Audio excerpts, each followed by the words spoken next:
I am ready for the second round. I put another set of mud on my body and I'm ready to take another dip into this seawater.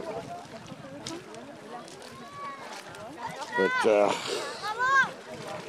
what a stupid thing to do, you know.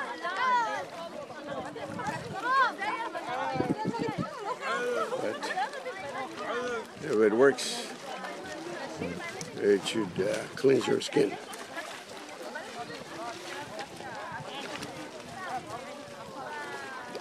There you go.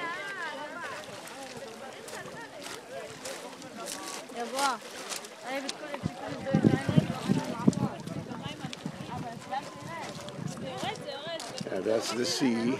That's the sea right there. A lot of people right behind me. You look at that, putting that mud in their faces and their body and everything. Yeah. And they're going to the sea and tip there for a while. Wow.